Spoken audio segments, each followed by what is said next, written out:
good evening, good afternoon, good morning, wherever you are. We welcome you to another Spiritual Light. So I'll invite to the studio our dear friend Charles and our dear friend Silvia. Hello, Charles, Silvia. Hello, Welcome. Moni. Hello, everyone. Very happy to be here with you again today. Good, thank you. Happy to be with you too again. Today we'll be talking about, it's part 3 of the topics we've been talking about. And today is about euthanasia and assisted suicide. Hello, Silvia. Hello there. Good evening, everyone. Good evening, Charles and Munir, once again to continue our conversations on this theme that's very important and is very much talked about nowadays. So it will be good to have the Spiritist perspective on this subject. And so welcome everyone, and be with us. And if you feel like asking a question or something, do put a question through and we'll be able to try to answer it. So, boa tarde, bom dia a todos. E prazer estar com vocês novamente nesse dia. E esperamos que todos estejam bem. E nós vamos falar sobre um assunto muito importante, muito relevante nesse momento. E tentamos dar uma perspectiva espírita nesses assuntos. Então, bem-vindos, e se vocês quiserem fazer qualquer pergunta, põe a pergunta e a gente tenta responder. Bem-vindo a todos, e que Jesus os abençoe. Thank you. I want to welcome Trevor O'Donnell, Sheila Gugelmin, and Elsa Rossi. Hello to you all. Thanks for being here with us. I found a definition of euthanasia and assisted suicide, so I'll read them for us, then we can start talking about the topic. As Silvia said, in the light of the Spiritist doctrine, then we can see it from a different perspective. So euthanasia, a doctor is allowed by law to end a person's life by a painless means as long as the person and their family agree. And assisted suicide, a doctor assists an individual in taking their own life if the person requests it. Then it has some subdivisions, voluntary and involuntary euthanasia, and some people also call orthanasia, when the equipment, life supporting equipment, is switched off, and then the life is allowed to take its natural course. And also we find it under different definitions. But voluntary euthanasia is when it is conducted with consent, whereas non-voluntary euthanasia is conducted on a person who is unable to consent due to their current health condition. So in this situation, the decision is made by another appropriate person. And also they, say that involuntary euthanasia is a crime, because it is against the will of the person, the permission, the consent of the person, or anyone responsible for that person. So I'll open then to listen to what Charles has to say about euthanasia. Yes, so just to complement maybe a little bit the definitions, the origin of the name. Can you hear me? Yes, yeah. Yes, okay. The origin of the name is from the Greek eu, which means good, and thanatos, which means dead. So euthanasia means good death, generically. But the definition is, as you told, is the action to shorten the lifetime of a person which generally has incurable disease and who is condemned to die short term. And another distinction which we sometimes see is active euthanasia, which is when the doctor is injecting a product which is lethal, for which the people is dying, and the passive euthanasia, which is when we stop one treatment which is vital for the person, or even when we stop hydrating the food for the people who cannot eat or drink by themselves is also another form of passive euthanasia, because we don't provide the care which is necessary for the person to survive if she cannot do it alone. So it's another form of active and passive euthanasia. And when we look to the different countries, the laws, there are some countries where euthanasia is allowed, even active euthanasia. This is, for instance, Belgium, Holland, Switzerland. There are other countries where the passive euthanasia is also allowed, so to suspend the treatment or the food or the hydration. This is including France and most of the countries in Europe.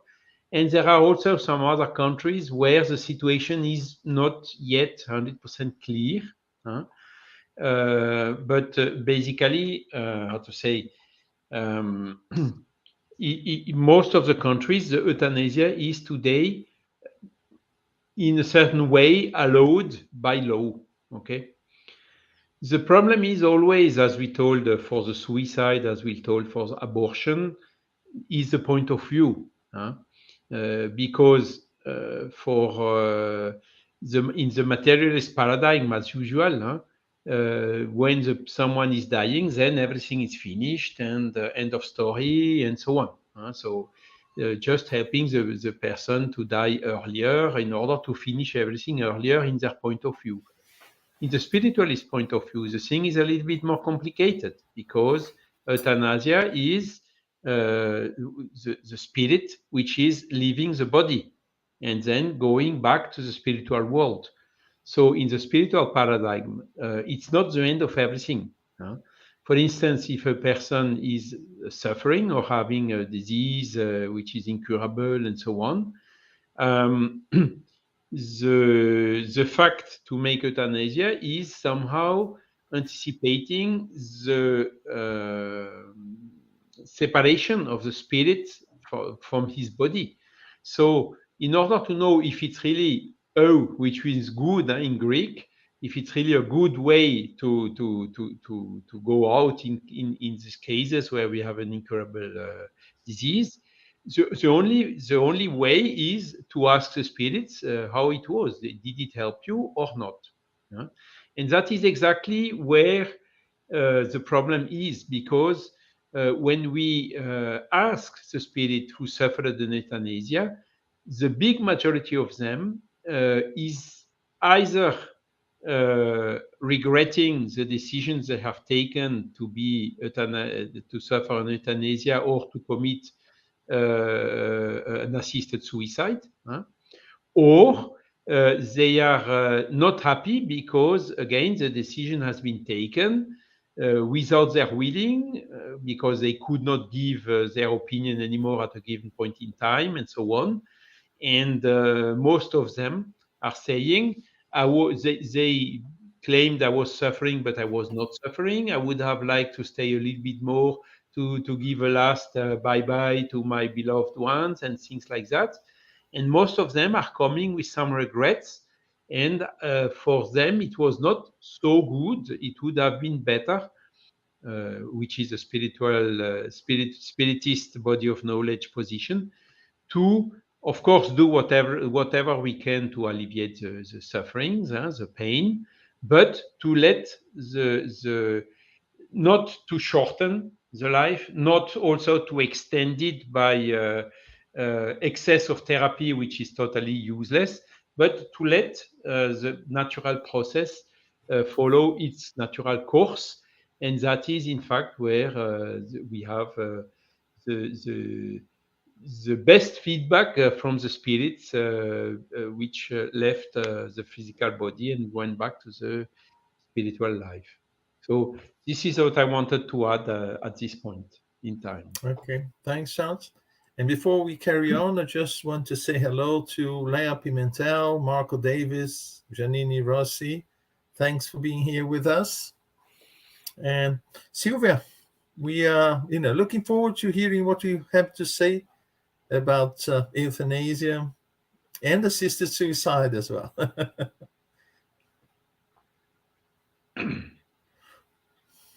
You are on mute, Silvia. Yeah. Apologies, everyone. I personally find this subject extremely difficult because we are beginning to be in a situation that has become so clinical and so detached that I think a lot of people are losing their lives. And, in some of the things that are the way they said, the way the law is being done at the moment. And in doing some research for this, I was flabbergasted to see the number of countries that actually has already euthanasia approved as law. I couldn't believe that Spain is, Colombia, the others, I mean, Belgium and Holland. Holland was the first one, and Switzerland, of course. And Portugal. Portugal just voted for euthanasia. They're just waiting it to become law, but has already been voted and approved.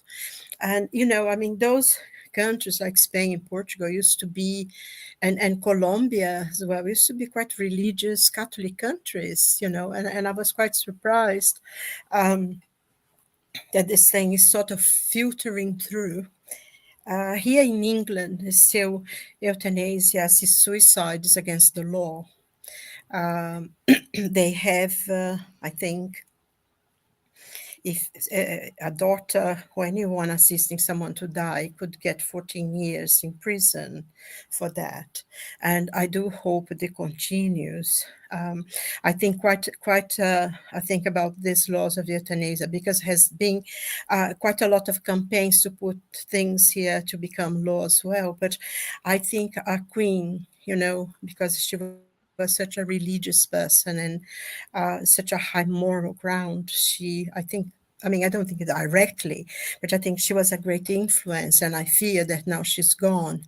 If we can, so we hope our king, holds his ground as well, because being the head of the church, that would be important. So, I mean, there is many ways to think of that. And Charles mentioned a few things about spiritism and how the spirits come back later. And I think if a person decides to die because they are suffering or whatever it is, in a way we understand this. I mean, it's painful to say, but it's a suicide. And if they're being helped, then the person is killing them. In a way, to use the right word, it's a murdering the person.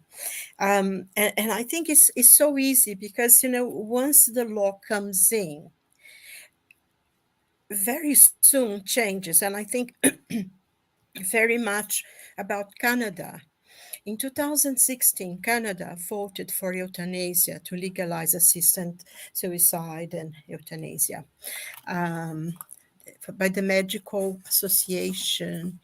They called the Medical Assistance of Dying. That's the name that they have there.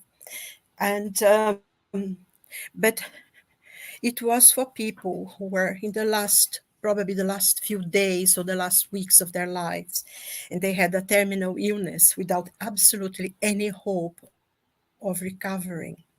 And if they wanted to, they could be helped, assisted. And this was 2016, mind. In 2020, they changed it to include other illnesses, or someone maybe discovered they have multiple sclerosis or something and they don't want to face, so they could go for this as well. But now they have just changed the law again, and from March 2024, the law of euthanasia assisted suicide in Canada will include people with mental illness.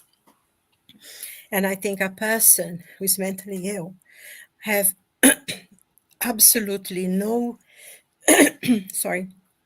have absolutely no notion of accepting and signing documents to die, to be helped to die. I think they are very vulnerable part of the population. You know, I mean, mental illness by its very nature is extremely, make a person extremely vulnerable. And this, I think, is a terribly dangerous precedent on that. And of course, you know, once you have the law, and I think this, it's repeated in many places, and Holland as well, because originally in Holland was just for people who were terminally ill, and the same thing in Switzerland. And now, you know, Switzerland as well, they have places that you actually can go and choose to, and they give you something like to sleep, and the person holds the other part. And of course, once you fall asleep, their arm falls down and the anesthetic comes in, and 2 hours later they go to the body. So it's becoming so clinical and so detached from humanity. I don't know how I can express that. And I find this terrifying, because in Spiritism, we learn that life is the most precious gift that we have. We understand that the law of reincarnation, there are, I think, 3 times more spirit in the spiritual world trying to come back to this earth than there is here alive, incarnated at the moment. And I think the more interesting things are, you know, it's like Charles said, and like we're reading many things in the spiritist literature, that once the spirit goes and they realize, first of all, they haven't died, they're still more alive than ever, and they regret it. They regret it. I was talking to someone the other day. I read a book many, many, many years ago in Brazil. There's a very famous book, literature, by Julio Ribeiro. And this person, for one reason or another, he decided to kill himself, but he didn't want to suffer. He was an extremely intellectual man and very brilliant. So he decided to take the same thing that Socrates was forced to take, you know. And of course, as his body began to be paralyzed, he was found. He never expected to be found, but he was. And the torment that he went through, I mean, the way the writer actually described it, you know, you sort of, oh my God, please somebody wake him up. But he was completely aware, completely awake, but unable to say anything, to do anything, you know. And I must read this book when I was like 15, 16, and I still, the only thing I remember of the book was that part. And I think this reflects very much when we read accounts from people, from spirits, you know, who are giving messages, how once they were going through it, or once they've finished it, how painful it was for them to realize that they didn't really want to go. And so having all these things in a very clinical way, without someone to really talk to people, guide them and everything, it's very, very, it's painful and it's worrying. It's very concerning to me, and I'm sure for many people, because we also read in the many books of literature, you know, in Spiritist literature, Andrea Luiz, and I've just read something very recently that brought this to mind, more like in anything else, that this person was trying to commit suicide, but she was helped and she didn't. Eventually she had an accident and the spirit actually kept this person alive. You know, the body was practically dead, but they kept her alive because she needed to be alive a few more days, to be able to overcome quite a lot of the problems. So I think not only, I mean, physically they go, but the consequence for the spirit is unimaginable, you know. So it's something that we really needed to talk about and fight, because, you know, we're having all these discussions now. Brazil, now is also trying to have the law of abortion freed, and in so many countries, and now assisted suicide and euthanasia and all these sorts of things. So it's very worrying that mankind has lost, it seems, their way to God. They've lost their hope, and something, we need to do something about it. So I think having discussions like this, that we see the spiritual perspective, maybe hopefully we'll be able to help someone, so Oh, far. thanks. So yes, it's very, very complicated when talking about suicide. We know that sometimes suicide is the result of psychological pain, but then we see that euthanasia is the result of physical pain in many cases. The lack of some hope, be of a physical recovery, or the change in your life that you bring back some peace of mind or whatever. And we see nowadays that the problem in my perception is that the value that we give to life is to be here for us to enjoy it. But if we don't have any enjoyment in life, then the best way out is actually through suicide or euthanasia or whatever. And Charles, in your opinion, what could the Spiritist doctrine provide to people that could give them a different perspective? For instance, the law of cause and effects, for the Yes, person to be undergoing that. Of course, I mean, the main contribution of the Spiritist body of knowledge is the spiritualist paradigm. So changing from the materialist paradigm, then it's automatically the thinking, the reflections, the arguments are completely different. Okay, we change completely the point of view. And today, more and more, there are more and more evidences about that we have a soul. I'm sorry to repeat this every time and in almost every Wednesday. We have a soul. Our intelligence, our will is in this soul and not in our physical body. And when we die, it's just a separation of the soul from the physical body. So this is the main contribution of Spiritist body of knowledge. Second contribution is exactly as you told, Munir, understanding the reason of pain. Why do we suffer? So it is a very difficult question to answer. Okay, but when we think about, Léon Denis was really brilliant in writing about this subject of suffering. Almost everything suffers in the nature. And when we think about when everything is okay, we do not do efforts and we are not evolving so quick as when we have difficulties or when we have sufferings, which are stimulating us for evolving, for finding solution, for finding mitigation, and so on. And when we also understand the law of reincarnation, that we talked about it in this spiritual light several times now, reincarnation is also explaining if we do not know the origin of the suffering in the present life, it is because it comes from another life. And the suffering is some process of purification of our soul. The spirits are even saying the people who are suffering more than average, it is because they are reaching the last sufferings. They are finishing with the sufferings. So we need to understand not the suffering as something which is removing our dignity and so on. At the contrary, we could see the suffering as an opportunity. And another aspect of the suffering is as follows. There is a lot of people who have pain and do not suffer. And there are also a lot of people who, even though they have no pain, they are suffering.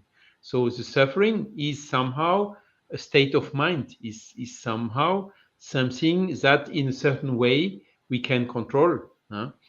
But of course, we need the help of the medicine. We need, for instance, the palliative cares, which is the best solution to have the best quality of life until the last moment.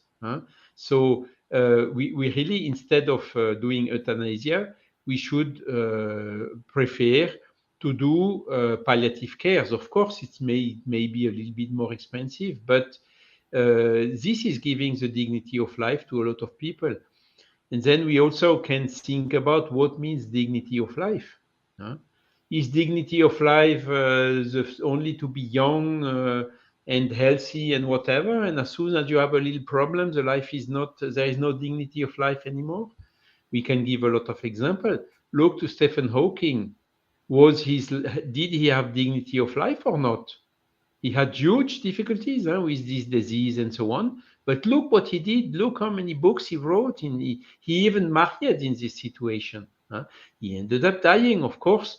But does it mean because he had this big handicap, his life was not without dignity? Not at all. So we should really think about what really means the dignity of life. And another aspect that the Spiritist body of knowledge is also bringing is, if the death is a separation of our spirit from the physical body, the last moment of life can be extremely important. These last moments, the spirit, when he's already half, relieved from his body in the last moments, he thinks differently from the rest of his life. And when he has the opportunity to reflect, also to see the beloved one and so on, so many things which are extremely important of him can happen in these last moments, and which will help him a lot for the continuation of his evolution and for the next lives. And I have to say, unfortunately, my mother, she suffered this euthanasia process, which is between brackets legal in France, having sedatives and morphine at high doses at the end. So the process was introduced by my sisters, and then when I came, it was too late. Anyhow, she had only the blood analysis and the situation of the lung, respiratory collapse, and so on. It was sure she would die very quick.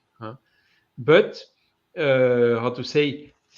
with the sedatives at high dose, she was not here anymore. These last moments that you can have from a person just before dying are completely paralyzed through this type of process. And luckily, we could get some news from her after her death. And she told, everything was much too quick. I was not suffering. I did not need all these things. And I would really have loved to be able to talk once more, a last time, with all of you, and so on and so on. So she regrets. And this was only several months later, because the first months she was somehow in a situation of trouble, because partly because she had Alzheimer's disease and things like that, but also partly because of this euthanasia process. So this is the example of my mother, but a lot of other spirits are saying the same. No, I did not want that. I regret, or some people who committed assisted suicide, if it would to be redone, I would not do it again, because they regret, because they saw the consequences on the spirit after the euthanasia process. So this is what we really have to think about and take more into account, because the best way is the palliative cares. And here in France, we can do directive anticipée, it's called in France. So it's anticipating directive or instructions for when this type of things happen with you. What do I want and what do I don't want? So there are two sections in the document. The first section is when you are still healthy. This is what I want, this is what I don't want. And there is a second section that you can complement in case you know you have an incurable disease. Do you still confirm your wish as when you were healthy? And in that document, I wrote very clearly I don't know how the doctors who will read it, if they are materialistic, will interpret it. What I'm writing is, please let to my spirit the time to get out of his body. Don't push him out, don't kick him out. Let him the time to get detached from the spiritual body. And this is my will. So, of course, I don't want also artificial prolongation of life. I don't want this, in French, called acharnement thérapeutique. How do you tell that in English, Silvia? Heavy therapies to prolongate artificially the life uselessly. Basically, it's that. So I don't want that, but I don't want also to be kicked out of my body so quickly. And I, even if I have to pay now, I will pay in order to have palliative cares, in order to make those moments as smooth as possible without needing having some more brutal way, like euthanasia, or even I also don't want, if I cannot drink or eat myself, I really don't want that the people let me die thirsty or without food. This is also something I don't think it is correct. I would not do it to anybody. So I also don't want to have it done by myself, on myself. So I'm sorry to give this example, but I think it illustrates the point of view of the spiritist body of knowledge.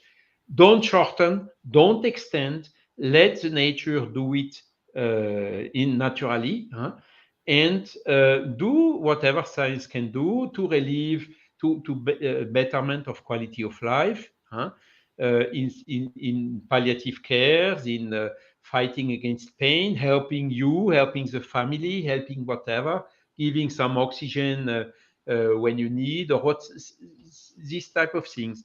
And that is really the best way, the best, I would say, exit door from this life when this type of situation happens. Wonderful, Charles. Anything you want to comment on that, Silvia?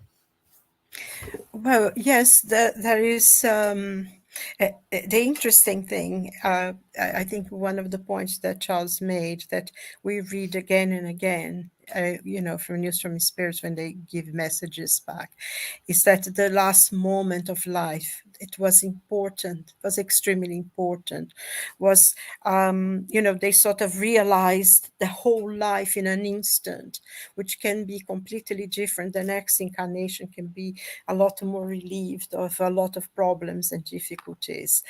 I think so. That's why to have things go naturally. I think here in England as well, they sort of withdraw food and water, which I think is cruel. Is very cruel for a person who's already in pain, who's already, or they give them so much sedatives that they, and they do give them a lot of sedatives, so they don't need to, they don't drink, and it speeds up the process of dying as well, which, the person dies in extremely discomfort, especially not having any water. I think is extremely cruel, that. But also, I mean, to have the understanding, and it's, in a way, is almost so, because we have, in one hand, medicine has so advanced, especially in the last 30 years.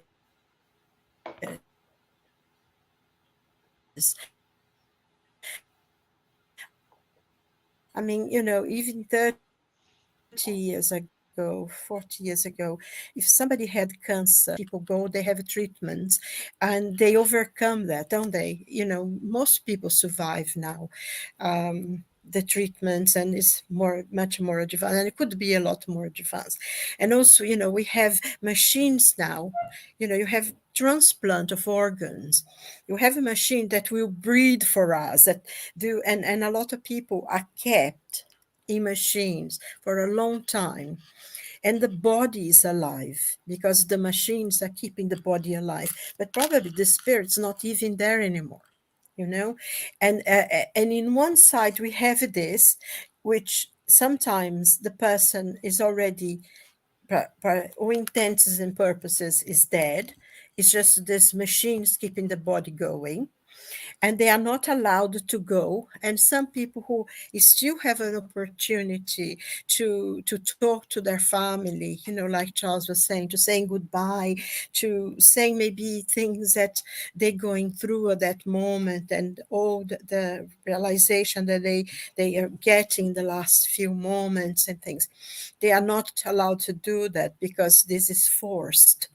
Um, so we have this contradiction, in one way you want to keep people alive that really should be dead, and on the other we want people who should be alive, forcing them into death.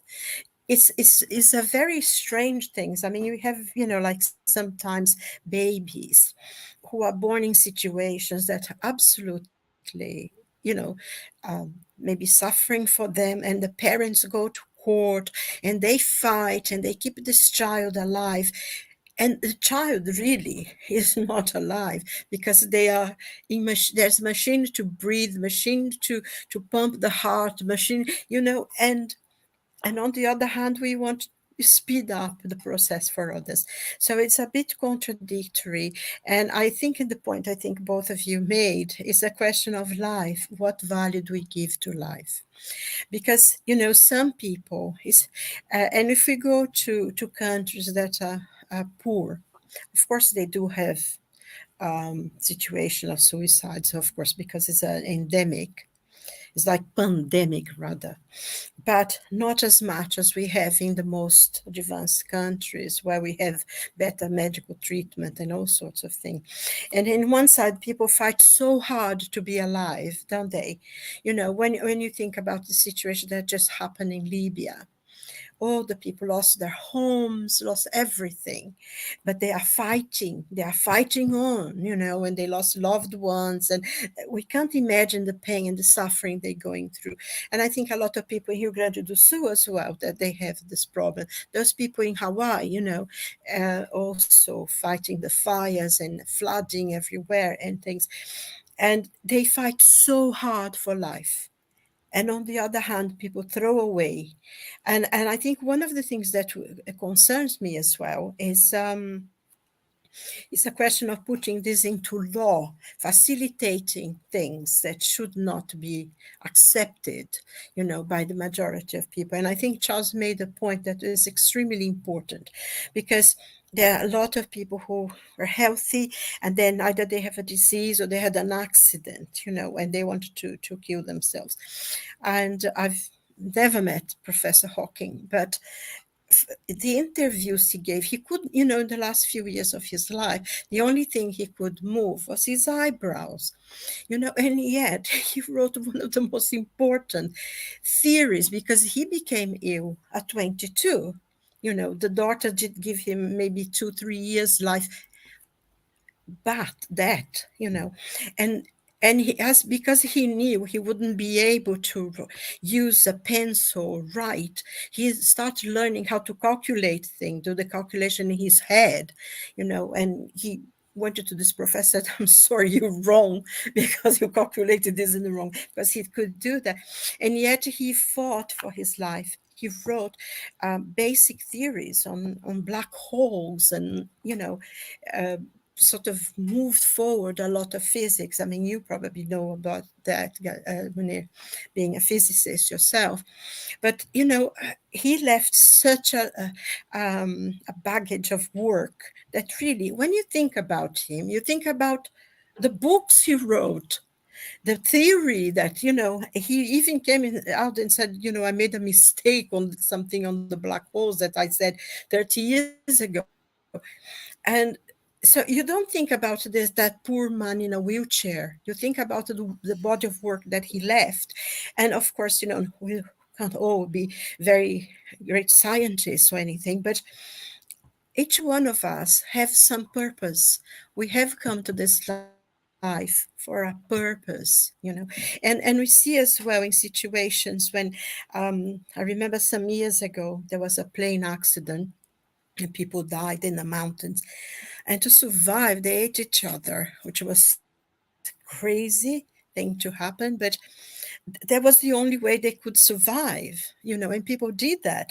even though they afterwards they were in psychologically very hurt about those things. So I think what I'm trying to say as well is that there is such a shift in our society. I think what Charles was saying as well, that, we want to be young, plastic surgeries and this thing and that thing. And you don't need to have all this cream skin, you have that cream and that operation. And sometimes you see people who have plastic surgeries that they become irrecognizable, because they do so much of it, because they want to keep their young face. And because age, old age, wisdom is not valued anymore. From the moment that you stop working, you are made to feel useless because you're retired. And yet there are people who retire, they do great things, they go to courses, they learn languages, they run, they do all sorts of things, and they really are able to fulfill quite a lot of their dreams, go do painting. I think we talked about someone the other day who was 90 years old, and he just had a medical degree because the dream of his life of being a doctor, and he wasn't able when he was young. So there is all this wisdom there, and we don't value it. And we need to value beauty, and everything is fine. Young, I think Emmanuel has something. He said the youth, young people, are very important. They are the future, but they don't have enough experience now. We need to help them. We need to guide them, for them to learn the things from experience, and for those who have gone by. You can't have just a young person. Now they don't have enough knowledge of life, experience. We need to help and guide them. And I think we are sort of put so much emphasis on youth that we forget this part, whereas it's being part of almost every single culture, that the elders, were the people you would go to when you have problems. They were respected in the tribes, they were the people who guided. They had the wisdom, the experience of life. And I think that's one of the things we are losing, and we need to be aware of. And that also the most important thing, and I think Charles mentioned it, we have a soul. We are not the physical body that we are. We are just being here at the moment. This body is where we inhabiting for this period of time, but we are not this body. We are spirit. We are soul, and we are spirit that lives forever. Imagine you going through all this euthanasia stuff, and then you have to come back and in a body that you're not going to be able to move or anything, because you have to learn the lessons, because you are external. We live forever. A spirit is eternal. And this is a body that we are at the moment. It's like we live in this house now, but we're going to move to another house afterwards. And it's exactly what's happening. And I think if we have conscience of a spiritual life, that this is just a part, is a period of life, and that we are going to have to live again. And in this life, we are building. We are the architects of the life that we are having in the future. I think a lot of people would stop and think before they continue, trying to finish their lives in the here and now. So I think it's very important to think about that. We are eternal beings. We are not going to end when this body ends. So Yes, maybe I I talked think it's too important. much. Yes, it's to see that we are here, but the important aspects of life are not here. They are everywhere elsewhere. So that whatever we go through here is for a short period of time, and it involves experiences that we require to find ourselves in a better situation somewhere else. Exactly. Going through, I think it was the site of the National Institutes of Health in the United States, NIH, I found arguments for and against assisted suicide. And one of them called my attention because I think, I saw that, and I had that doubt during the pandemic, COVID-19. I'll explain in a minute.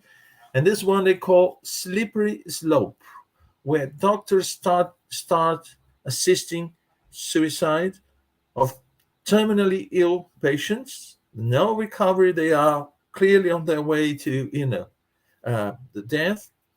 But then slowly they turn into other situations where, people are not in that situation. And the doubt that I have is during the pandemic, we saw that there were limited number of intensive care beds. And sometimes you have someone there, is in a terrible situation. It's just a question of time. That person, will return to spirit. And then you have, young patients in slightly better situations, who are probably in a condition to fully recover in a shorter period of time. What to do in this situation? And I want to hear both of you, in your opinion, And what to do. that was a critical situation at the beginning of the pandemic Yeah. with intensive care units which were full. So it was very, very difficult, but the doctors and also the medical authorities had to make such decisions. And these decisions were generally made, how to say, in the best possible way they could, by, as you exactly told Munir, what is the remaining hope time of life? And of course, then they were selecting the patients which had, how to say, for which, given the investment for the reanimation, then at the end, the result is where the rest of life was longer. But sometimes there were some decisions which were very difficult. For instance, people above 80, no intensive care anymore, you see? And that was a little bit brutal decision. So, of course, I think the lessons learned from that is to find ways to increase the number of intensive cares beds. And it has been done, even in very short-term actions and so on. And I think these action plans and also all the restrictions we have suffered influence the how to say the adjustment of the restriction where exactly the how to say occupation rate of the intensive care bed. So of course, if you would ask my opinion, there is a young of 30 years and me with 60 years. I say, okay, let him go, and I will be at per God's will. I would take this decision myself, So, but of course, if they can have a place also for me, I think it would also be welcome, So these are the type of reasoning, and also I am accepting restriction not to go out to put the mask or whatever, in order to reduce the probabilities that I need to occupy one of these places which are so in such scarcity. So this is things where we really have to think and do our own part as well. And unfortunately, some people just didn't care. They know, I don't want to put a mask, I don't want to put this, I don't want to put that. The vaccine is poison or whatever. And okay. So, but this is this type of situations where we really should see the interest of the collectivity much before our own interest or our own refusal of something, and be ready to do some sacrifices, to do some things, to soften a little bit some of our positions for the sake of the best, doing the best for the community, clearly. Yeah, it's very interesting because you stop thinking in terms of individual, you start to think in terms of, a group. Who has the greater chance of surviving?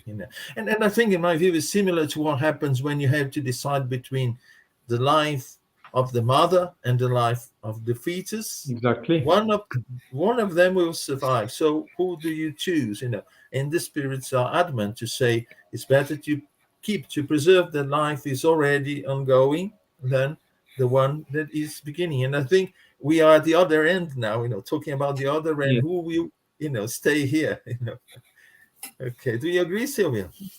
Yes, yes, to a point. But a lot of the elderly people actually survived. Funnily enough, many died. I remember two people because whenever people survived, they would take them. And this elderly gentleman, I think he was 8 years old, and he didn't have all that. I mean, he had the treatment, but not all the.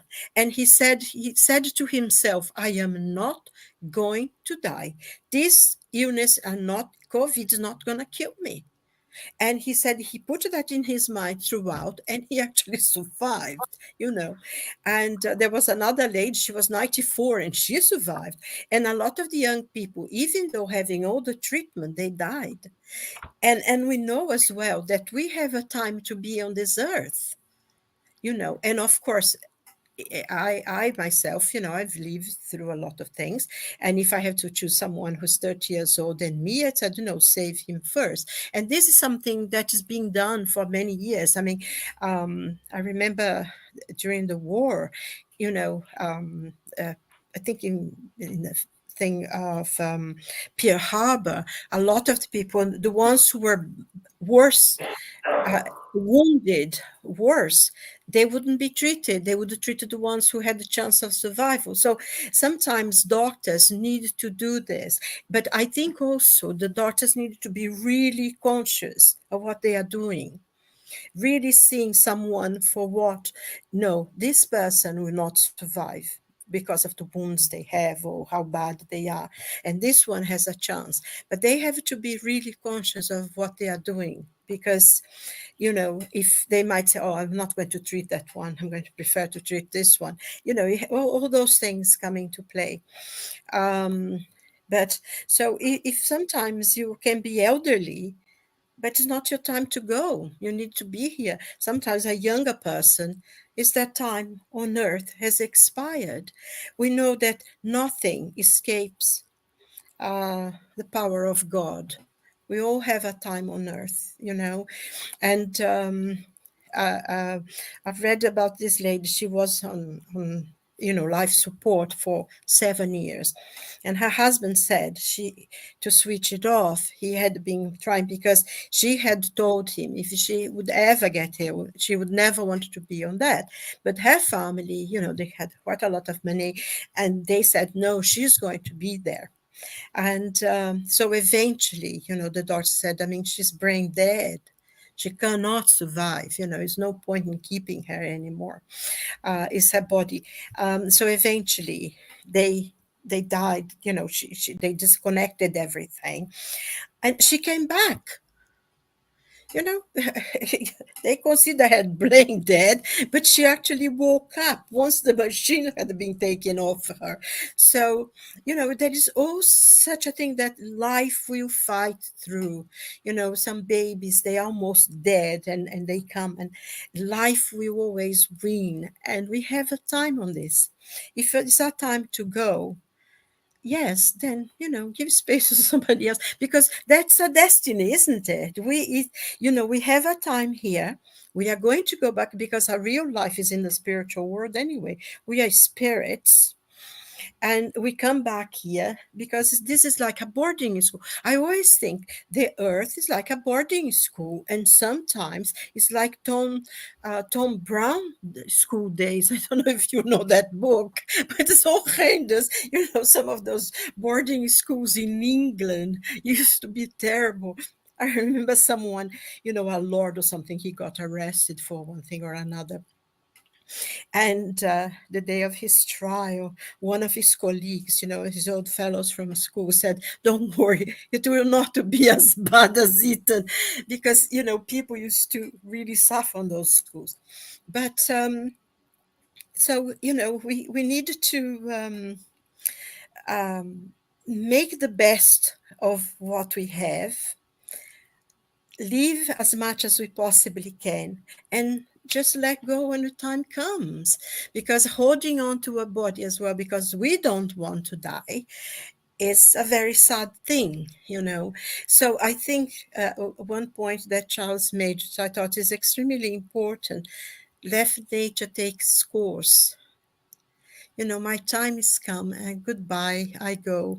Because sometimes euthanasia, especially if the person does not want it, I mean, there is at least one story in one of the books of Andre Luis, that this man wanted, he needed to do something because he felt bad about his wife and he wanted to see her.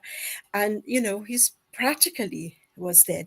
And they actually injected him with something to die, and was extremely painful. He was, for a long, long time, the spirits couldn't reach him because, you know, his whole body was anesthetized for a long time. And so, you know, it's very, very difficult. Also, I remember once in a mediumship group that we would work, somebody came to give a message that the family said, oh, you know, she's suffering a lot. Let's, you know, let's give her something to ease the pain and things. And she said what their only intention was to get the money. They wanted the inheritance, you know. So she's there in the spiritual world, knowing exactly that the family, all this talk about easing her pain and making it better was just because they couldn't wait to get the money she had, you know. So get rid of your money to get rid of these people. But there's so many situations, but let life takes its course, whether it's COVID or, because a lot of young people, very strong, died of COVID, and a lot of elderly people remained alive, you know, and they still here and is strong and everything. So the thing is, I think the message is life is precious. We, you know, we go to the doctors, we treat ourselves, we go to alternative, whatever. We do anything to be alive as long as we have to. And then, you know, just let go, because we going back to our home, to our friends, to our family who are there. And we're going to go back anyway. So might as well just go when it comes the time to go. So, you know. Yeah, you said something important. Life is precious, and I think our duty is to do our best to, you know, live a good life up to the end. And the end, we don't know. It's programmed. It's been programmed. You know, it is in good hands. That's when faith is important. To believe that, you know, we won't go the day before there has been assigned, and the day after. If that is the plan, you know. Yeah, So it's like somebody. Sorry, it's yeah, very quickly. It's like no somebody problem. said, you know, when they studied the Book of the Dead, you know, the Egyptians. They said, oh, the Yeah. Egyptians, they live to die. They live to die. Their whole life was a preparation because they thought life was not here, somewhere else. They're going to go with their gods, you know, and they enjoyed life, you know. They invented beer. They had a really good life, the old Egyptians. But they were, when the time came, they're quite happy to go and let things, you know. So I think that's an important thing for us to Mm, learn. yeah. Live in this world without belonging to this world. Yeah, Yeah. like Jesus So overcome I the want world. to thank the two of you very much indeed. It's been a great pleasure. And Thank I you. want just to hear a final message from Charles and then Silvia. Yes, thank you. So for the opportunity, for being with us, for listening us. I hope we have brought some food for thoughts for you. Again, seeing the things through the spiritualist paradigm, which is now more and more appearing with accumulation of evidences to be the right one, in order to make the right decision at the right moment. For our good and for the good of our beloved ones. That's clear. So, as Silvia told, for some financial reasons or practical reasons or occupying some room or for cost, whatever, this really should not be the primary criteria for making this type of decisions. Life is precious, and there are solutions. So let's work in order to develop this solution of palliative care, for instance, as more as we can, in order to have this process, which, how to say, in order to help everyone, because this is something we are sure with 100% probability. One day we will go to the other side. We will go back to the spiritual world. So it's really something to be thought about and to be organized seriously in order to make it the smoothest possible. Thanks, Charles. Silvia? Well, we just, we